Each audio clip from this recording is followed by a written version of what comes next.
Chair, school board members, thank you for your service. I'm Alan Weiss, President and CEO of the NCH Healthcare System, and I'd like to start a discussion about Blue Zones. The Blue Zone project was brought to this community by the NCH board, whose desire is to get out of the repair shop business and get into prevention.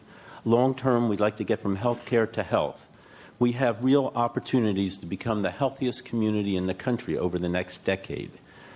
Women in this county have the longest life expectancy in the nation, men the second longest life expectancy.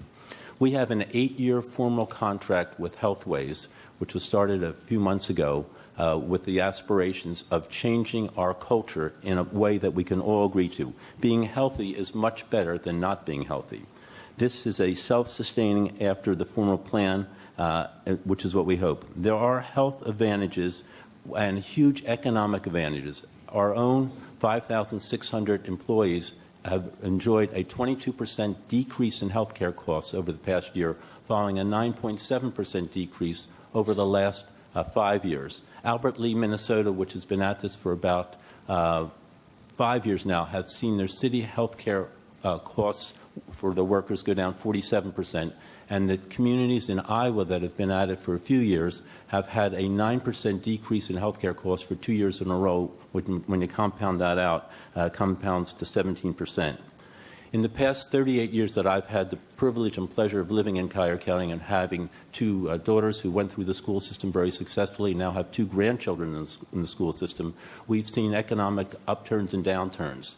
Being the healthiest community would be an economic attraction to attract other people to the area, which would help us long-term, help the school system and everything else that we aspire to, including our police and sheriff and other things we already celebrated with this meeting. This is something that we can all agree to. We have a health that is basically very good, as I mentioned. We have, as a nation, spending 18% of the gross domestic product on health and only 3% on education. Other developed nations spend in the high single digits for education and health. As we decrease healthcare costs by keeping people healthier, we can actually shift that money into education, which long-term will help our nation lead the world as it has for the last 100 years, where we're slowly falling behind. I'm very optimistic. I think we can do a lot for a community. That's something that we can all agree upon and compete with other developed nations. We can and should do better. Thank you very much for your consideration.